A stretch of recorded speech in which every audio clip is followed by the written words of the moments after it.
तीर्थावरती गंगा पूजनाचा कार्यक्रम संपन्न झाला आहे. त्याचं कारण काशी क्षेत्राची यात्रा आपल्या सर्वांची झाली, त्या कारणे आपण गंगा पूजनाचा कार्यक्रम आज केलाय. त्या कारणे आजचं जे प्रवचन आहे ते गंगा महात्म्य याच्यावरती आहे. पृथ्वी तलावरती अनेक नद्या आहेत, परंतु त्या सर्व नद्यांमध्ये वरिष्ठ स्वरूपात असणारी सर्व नद्या जिचं पूजन करतात. इतकेच नव्हे तर 33 कोटी दैवता ज्या नदीच्या पाण्यानं पवित्र होतात व तिच्या नदीमध्ये स्नान करायला मिळावं म्हणून इच्छुक असतात, अशी महापवित्र गंगा, हिला हे महात्म्य का प्राप्त झालं याच्यावरचं आजचं प्रवचन. आणि ती सरिता इतकी पवित्र कशी झाली, ती नक्की मूळ कोण आहे, तिचे आई वडील कोण, तिचा उगम कसा झाला, ती इतकी पवित्र कशी बनली, हे सर्वांना माहिती व्हावं, ते गंगा महात्म्याचं आजचं प्रवचन आहे. तर पर्वतामध्ये वरिष्ठ असलेला मेरू नावाचा पर्वत, हा मेरू पर्वत कधी उपयोगाला आलता, ज्या वेळेस 14 रत्न इंद्राची समुद्रामध्ये पडाली आणि ते 14 रत्न समुद्रातून बाहेर काढण्यासाठी समुद्र मंथन केलं. त्या समुद्र मंथनासाठी समुद्र घुसळायचा होता. समुद्र घुसळायला रवी किती मोठा लागेल, रवी आणायचा ठरला तर पृथ्वी तलावरचा सगळ्यात मोठा पर्वत आणा. तर सगळ्यात मोठा पर्वत हा मेरू पर्वत. हा मेरू पर्वत समुद्रात घालून समुद्र मंथन झालं. तो मेरू पर्वत, त्याची मुलगी मेनका होती. त्या मेरू पर्वताची कन्या मुलगी मेनका होती. ही दिली हिमाद्री नावाच्या पर्वताला, ज्याला आपण हिमालय पर्वत म्हणतो. नीट ऐका, मेरूची कन्या मेनका होती, ही दिली हिमालयाला. हिमाद्री म्हणजे हिमालयाला. त्या दोघांचा विवाह झाला, हिमाद्रीचा आणि मेनकावतीचा. आणि त्या हिमाद्री आणि मेनकाच्या लग्नानंतर त्या दोघांना एक सुंदर 2 कन्या उत्पन्न झाल्या. त्यातली पहिली कन्या म्हणजे गंगा माता आणि दुसरी कन्या म्हणजे पार्वती, शंकरांची द्वितीय पत्नी पार्वती. पार्वतीची सख्खी बहीण गंगा, म्हणजे तिचं पावित्र्य लक्षात घ्या आणि तिची अवस्था लक्षात घ्या. दुसरी कन्या पार्वती, ही सर्वांना माहिती आहे, वध होणार होता त्रिपुरासुराचा, त्या कारणे पार्वती दिली शिवशंकराला. पण पहिली कन्या गंगा ही हिमालयातच होती, तिच्या वडिलांकडे. ही कुठे होती, हिमालयाच्या ताब्यामध्ये. पण ही इतकी पवित्र होती, सरिता होती, नदी म्हणून तिचा जन्म होता. तिच्यामध्ये स्नान केल्यावर अनेक प्रकारच्या मंत्रसिद्धी अनायसे माणसाला मिळायच्या. म्हणून ब्रह्मदेव आणि त्यावेळेसचे 64 दैवत इंद्र दरबारातले, इंद्र, ब्रह्म, वरुण, अग्नी, वायू हे सर्व त्या ठिकाणी हिमाद्रीकडे गेले. तिला नमस्कार केला, हिमाद्रीला, हिमालयाला नमस्कार केला. म्हणाले, तुमची कन्या स्नानासाठी इंद्राच्या अमरावतीला म्हणजे इंद्रपुरामध्ये स्वर्गामध्ये द्या. आता कसं होतं, ज्या वेळेस सोयरीक ठरवायला एखादा जरा जास्त पोक्ता माणूस येतो, त्यावेळेस जरा घरच्यांना थोडं ओझं पडतं ना, नाही म्हणायचं तसं, परत स्थळ आणली नाही तर टावर स्थळांचा आधी. त्यावेळेस 64 इंद्राच्या दरबारातले मुख्य दरबारातले अधिकारी हिमालयाकडे हात जोडून उभे आणि म्हणतात, तुझी कन्या स्नानासाठी, पवित्रतेसाठी आम्हाला हिमालयात त्या ठिकाणी स्वर्गात दे. शेवटी ब्रह्मदेवाच्या त्या विनंतीला मान दिला आणि ती कन्या म्हणजे गंगा ही त्या ठिकाणी ताब्यात दिली ब्रह्मदेवाच्या. ब्रह्मदेवानं ती गंगा तिथून उचलली आणि तिला हिमालयात नेऊन स्थापन केली, अमरावतीमध्ये म्हणजे इंद्राच्या इंद्रपुरीमध्ये, स्वर्गामध्ये तिला स्थापन केली. स्वर्गामध्ये पहिली गंगा होती. आणि या गंगेचं स्नान फक्त दैवतांना व्हायचं. किती दैवतांना, जे काही इंद्राच्या दरबारातले देवता होते ते स्नान शुद्धीसाठी तिची सेवा करायची. ही नदी पृथ्वीवरती नव्हतीच. मग ही नदी पृथ्वीवर कशी आली, तर गंगेचा इतिहास आपल्याला कळाला. पण ही इतकी परम पावन नदी की जिच्यामध्ये स्नान केल्याने पापांचा तर नाश होतोच होतो, परंतु दैवता जिच्या स्नानासाठी इच्छुक होते ती गंगा, इतकी पवित्र गंगा या पृथ्वी तलावर आपल्यासारख्या व्यक्तींच्या ती कशी आली आणि कुणाचं इतकं पुण्य बळ झालं म्हणून ती आली, याची दुसरी कथा. या पृथ्वी तलावरती सगर नावाचा एक राजा होऊन गेला, राजा सगर. त्या सगराला 2 पत्नी होत्या, एकीचं नाव मंजिष्ठा आणि दुसरीचं नाव कैकशी. त्यांना मुलबाळ नव्हतं, सगराला मुलबाळ नव्हतं. त्यावेळेस त्याने ब्रह्मदेवाची मोठी तपश्चर्या केली, कारण मुलगा असल्याशिवाय पिंडदानाला पाणी पडत नाही. त्या कारणे पितृयोनीमध्ये माणूस पडतो, संतती हवी, संतती हवी. आशीर्वाद दिला. मंजिष्ठाला 60,000 मुलं होती आणि केकशीला एकच मुलगा होता. पण देवानं आशीर्वादात गणित काय दिलं होतं, मंजिष्ठाच्या 60,000 मुलांपैकी एकाला सुद्धा राज्याचा उपभोग घेता येणार नाही, पण केकशीच्या मुलांना राज्यपदाचा भोग घेता येईल. याचं गणित कळत नव्हतं सगराला की नक्की काय होईल. परंतु ती 60,000 मुलं वाढत होती, तो एक मुलगा वाढत होता. वाढता वाढता ते तरुण अवस्थेमध्ये आले आणि सगराने ठरवलं अश्वमेध नावाचा यज्ञ करायचा.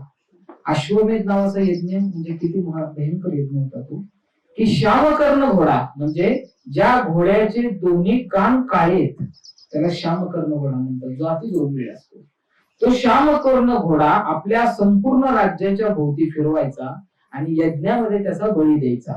हा यज्ञ झाल्यानंतर तो अजेय राजा व्हायचा. अजेय म्हणजे त्याला कुणीही हरवू शकायचं नाही, अगदी इंद्र सुद्धा नाही. आणि तो यज्ञ करण्याचं सगराने मनात आणले. सगराने हिमाद्री आणि विंध्याद्रीच्या मध्ये मोठा हवनकुंड मांडला.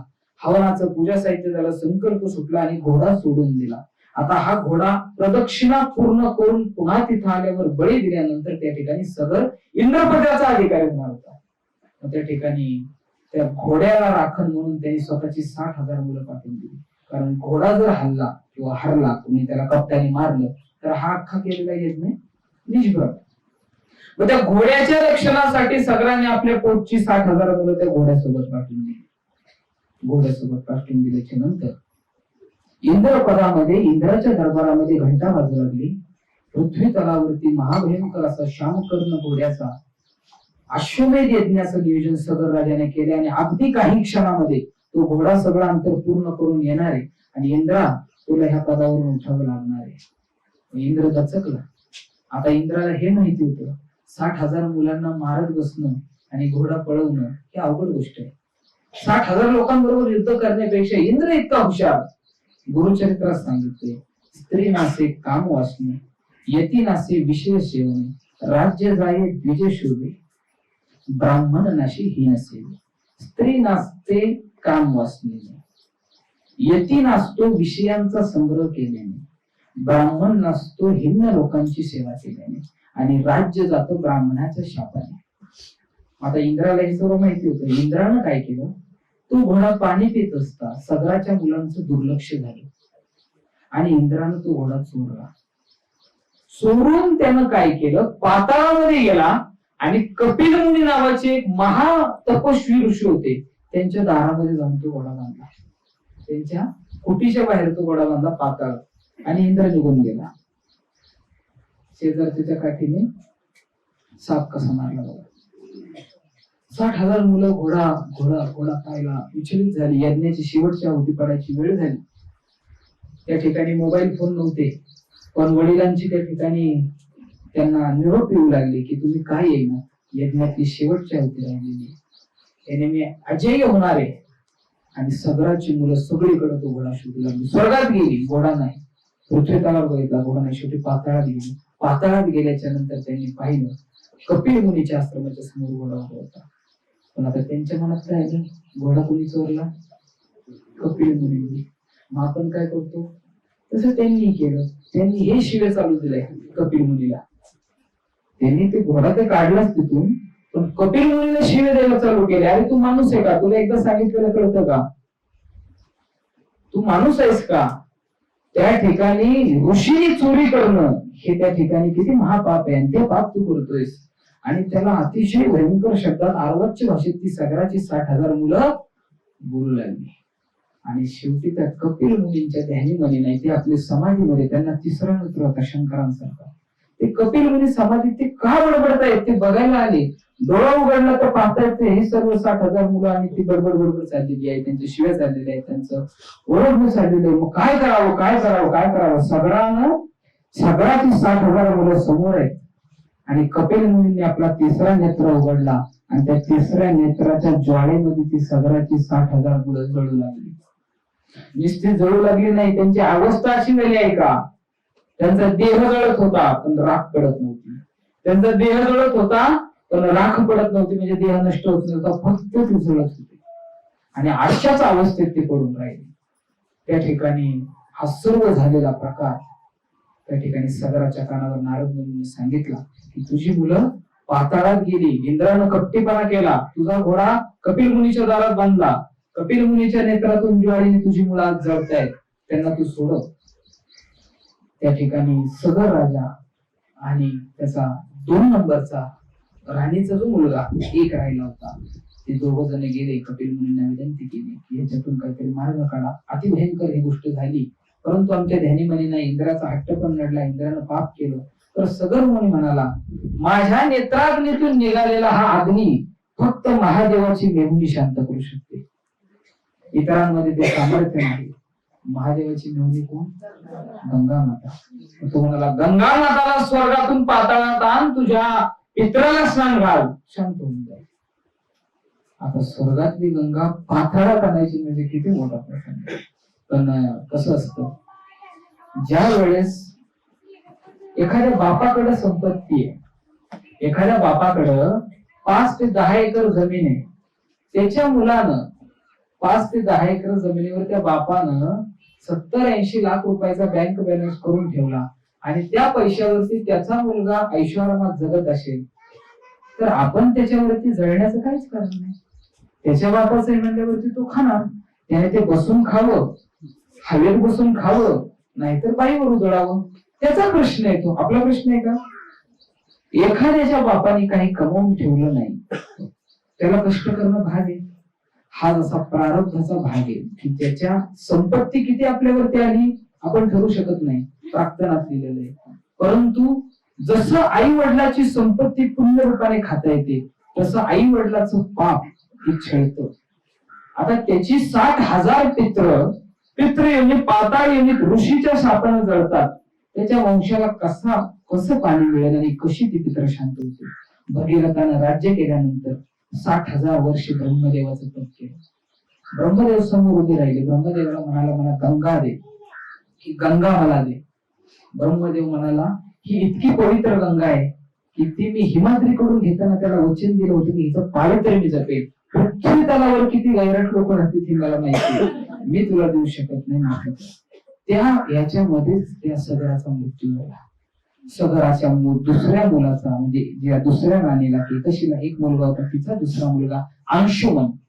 त्या अंशुमनानं हे वडिलाचं राज्य पुढे सांभाळलं. राज्य सांभाळल्याच्या नंतर त्याला पुत्र झाला दिलीप नावाचा.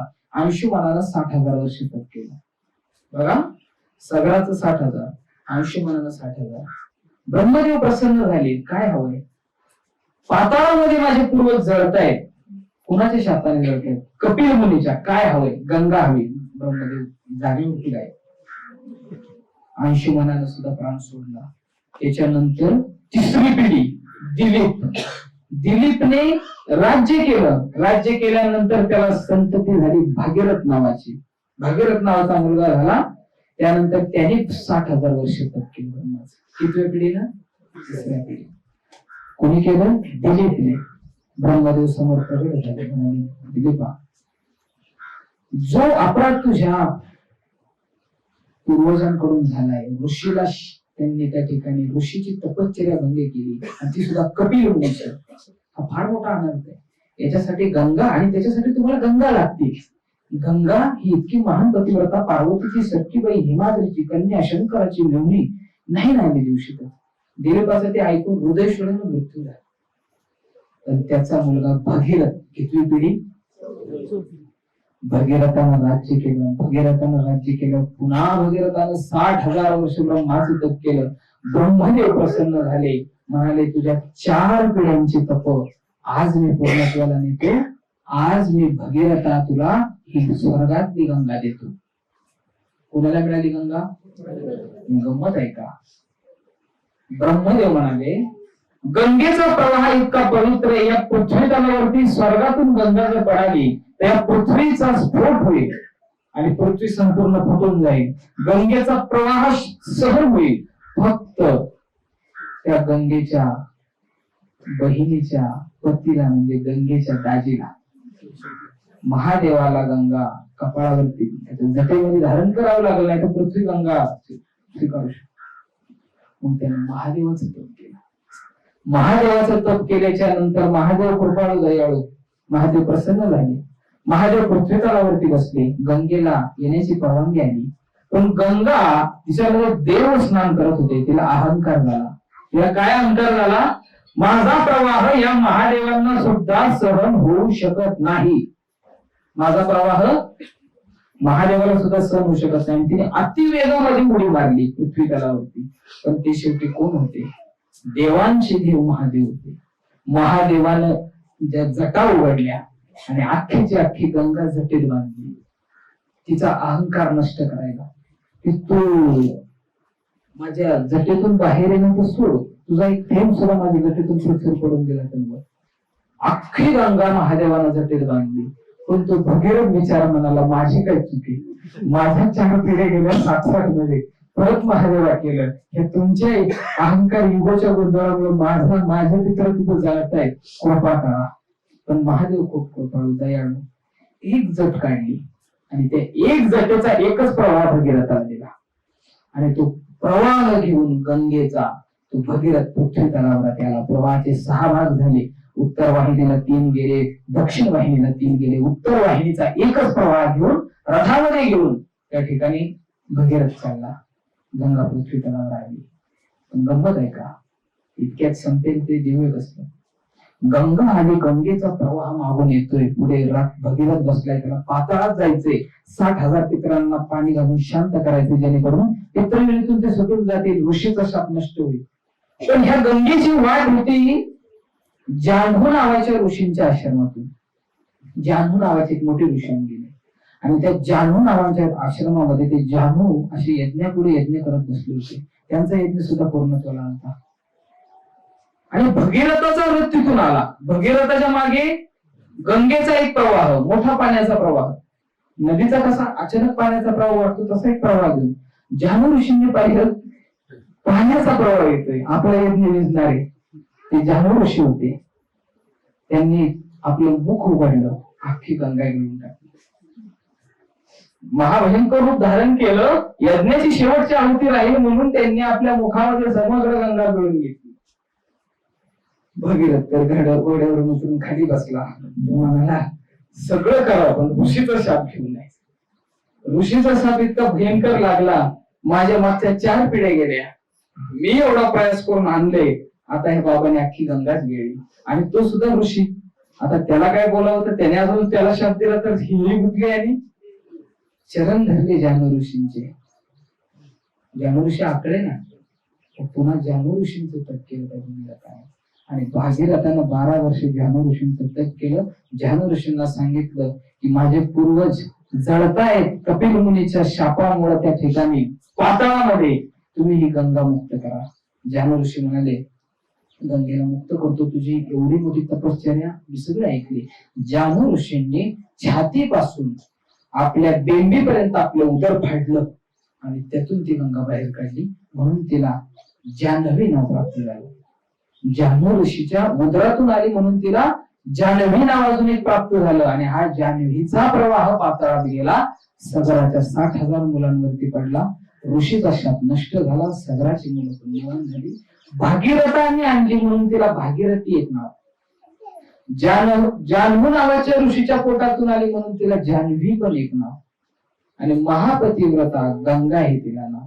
अशी ही गंगा पृथ्वी तलावरती आली त्या शापाच्या मुक्ती कारणे. आणि ती गंगा उत्तर वाहिनी होते वाराणसीमध्ये. वाराणसीमध्ये ती उत्तर वाहिनी, उत्तरेकडून उत्तरेला प्रवाह वाहतो. त्या कारणे अतिपवित्र काशीपुरी जी महादेवानं त्रिशूळावरती रचली. आणि त्या ठिकाणी बनारस म्हणतात. काशीला का म्हणतात? बनार नावाच्या राज्याने तिथं राज्य केलं म्हणून बनारस. काशी का म्हणतात? काशी समाजाचे लोक तिथे पहिले जास्त राहायचे म्हणून काशी. वाराणसी का म्हणतात? त्या ठिकाणी अशी नावाची एक नदी त्या गंगेला मिळते आणि त्या वरुणाला मिळते म्हणून वाराणसी असं नाव काढलं. या वाराणसीमध्ये 1,500च्या वरती मंदिर होती. पण मलेंच्या आक्रमणामध्ये औरंगजेबाच्या काळामध्ये अनेक मंदिरं तोडली गेली. पावित्र्य नष्ट करण्याचा प्रयत्न केला, परंतु शेवटी देव होते, देव आहेत आणि देव राहणारच. कितीही कोणी प्रयत्न केला तरी त्या ठिकाणचं अध्यात्म कोणी नष्ट करू शकत नाही, पावित्र्य नष्ट करू शकत नाही. ती गंगा भगीरथी अजूनही त्या ठिकाणी वाहते. अशी महान पतिव्रता गंगा, ज्या वाराणसीपुरीमध्ये 84 घाट बांधलेले आहेत. एकूण 88 घाट आहेत जुने, 84 घाट म्हणतात. त्या 88 घाटामधला सगळ्यात पवित्र घाट म्हणजे मणिकर्णिका घाट. त्या घाटाची कथा आपल्याला सांगायची आणि आजचं प्रवचन आपल्याला या ठिकाणी समाप्त करायचं. कथा सांगण्यापूर्वी एक गोष्ट नीट ऐका.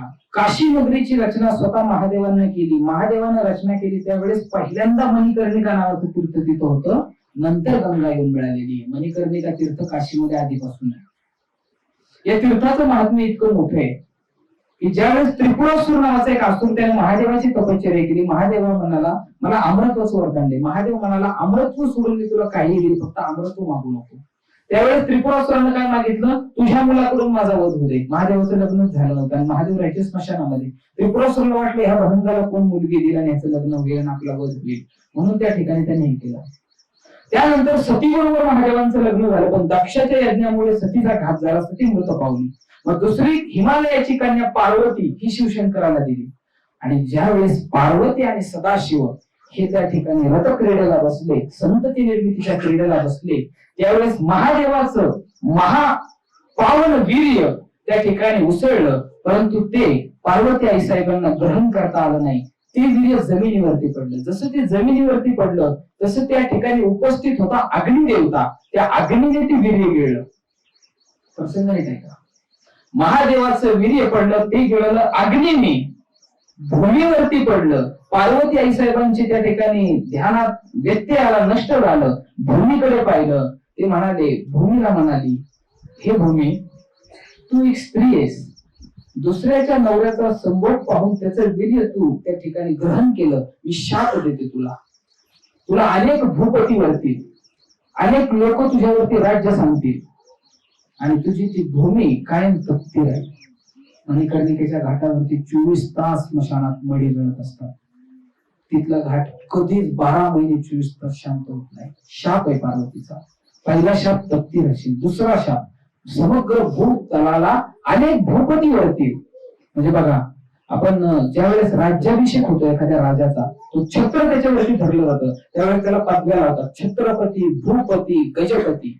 म्हणजे त्या राजाला त्या जागेचा पती केलं जातं. असे अनेक पती होतात. तुम्ही सुद्धा म्हणता ही माझी जागा आहे, ही माझी जागा आहे का तुमची? तुमच्या आजीची होती, त्याच्या आधी त्याच्या पंजाची होती. म्हणजे किती जण अधिकार सांगतात. हा पार्वतीचा शाप आहे, पण हा विनाकारण बसला. भूमीने वीर्य खाल्लंच नव्हतं. वीर्य कोणाच्या पोटात होतं? अग्निदेवाच्या. मग भूमिदेवी संतप्त झाली. कारण नसताना पार्वती तुम्हाला शाप दिला, तुझ्या उदरामध्ये कधीच गर्भ राहणार नाही, तुझ्या उदरामध्ये कधीच गर्भ राहणार नाही. भूमातेचा शाप पार्वतीला. ह्यातून गंमत झाली, त्रिपुरासुराचा वध कसा होणार? यांची शाप बसले एकमेकांना, पण मग आता गर्भामध्ये. आणि हे शिवशंकरी आधीच एका लग्नाला तयार नव्हते, गडबडीत दुसरं केलं, आता तिसरं तर करण्याचा विषयच नाही. मग कसा मार्ग काढायचा? अग्नीने वीर्य गिळलं, अग्नीला ते वीर्य सहन होईना. महादेवाचं वीर्य ते महापावन, महापवित्र, महाउत्साही. अग्नीला ते सहन होईना. अग्नी गेला त्या ठिकाणी काशीपुरीमध्ये आणि मणिकर्णिकेच्या पुढे एक विहीर होती. मणिकर्णिका कुंडाच्या पुढे एक विहीर होती. त्या विहिरीमध्ये अग्नीने ते आपलं ते शंकराचं वीर्य त्या विहिरीमध्ये सोडून दिलं. सोडून दिल्याच्या नंतर अशी गंमत झाली, 70 ऋषींच्या 7 बायका तिथे स्नानाला आल्या होत्या. त्यातली एक बायको फुल तोडायला गेली होती आणि 6 बायका त्या विहिरीमध्ये आंघोळीला उतरल्या आणि अनायसे ते शिवाचं वीर्य त्यांच्या पोटात गेलं. ज्या वेळेस त्या 6 जणी ऋषी पत्नी आंघोळ करून बाहेर आल्या, तर त्यांची पोट 9 महिन्याची गरोदर वाढलेली होती. त्या भयचकित झाल्या, हे काय झालं? आपले तर ऋषी, आपले पती कोण आहेत? ऋषी आहेत. आताचे नवरे तरी मारतात, ऋषींचं तर फार अवघड काम होतं, दगड सोयला नाही की शाप भयंकर द्यायचे. आपला तर कार्यक्रमच गेला. त्या 6 जणी त्या कोपापाशी उभ्या राहिल्या. कोपापाशी उभ्या राहिल्या, भ्रूण हत्या आम्ही करतोय, पण आमचं हे नाहीच, आम्ही हे सांभाळू शकत नाही. 6 जणींनी कटीपोटापासून गर्भ फाडला आणि पोटातली ती गर्भाची गोळे त्या विहिरीमध्ये टाकून दिली. सगळं वरून विष्णुदेव बघत होता.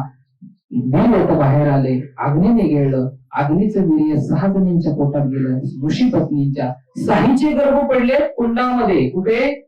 काशी क्षेत्रेमध्ये मणिकर्णिकेच्या समोर.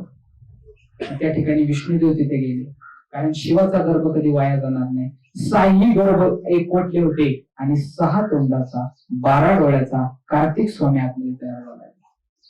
तो कार्तिक स्वामी विष्णूंनी बाहेर काढला. त्याचा जन्म पार्वती उदरातून नाही. 6 गर्भ एकत्रित झाले म्हणून कार्तिक स्वामींना 6 मुख आहे. नीट बघा, त्यांना 12 डोळे. त्यांचा गर्भ काढला. कालांतरानं त्या ठिकाणी सर्वांना माहिती, त्रिपुरासुराचा वध केला. दुसरा पुत्र हवा होता, गर्भ राहण्याचा शापच होता. त्या कारणी गिरिजात्मज हातीने बनवला पुतळा मातीचा. मातीचा पुतळा नाही, स्वतःच्या अंगाचा पुतळा बनवला, गणपती बनवला. अशी 2 पार्वतीची. बघा, आजकाल काही माझ्याकडे येतात, त्यांना संततीचा प्रॉब्लेम आहे, संतती होत नाही, गर्भ स्थिर राहत नाही. जगाची जी जननी आहे तिने सुद्धा शाप मिरवला. तिच्या पोटात गर्भ राहू शकला नाही. म्हणजे बघा, संतती उत्पन्न होणं सुद्धा किती भाग्याची गोष्ट आहे. आणि कितीतरी जणी त्याच्यासाठी उत्सुक असतात. मला फार वाईट वाटतं त्या गोष्टीचं. दत्तराज त्यांच्या पदरामध्ये कधी नाराजगी घालत नाही, परंतु सांगण्याचं तात्पर्य, प्रत्येकाला भोग चुकला नाही. देवीला, पार्वतीला चुकलं नाही, तुम्हाला चुकेल का? त्या कारणे सांगण्याचं तात्पर्य, या मणिकर्णिकेमध्ये इतकं पवित्र मणिकर्णिका आहे. एक छोटा प्रसंग सांगतो, आजच्या प्रवचनाला विश्राम देतो. एक अतिशय पापी माणूस, त्याचं काम काय होतं माहितीये? येणारे जे यात्रेकरू आहेत, त्या यात्रेकरूंना लुटायचं, त्यांना मारायचं आणि त्यांचं सोनं घ्यायचं. असा एक व्यक्ती होता. त्याचं नाव होतं रामासूर. त्या रामासुराचं काम काय होतं?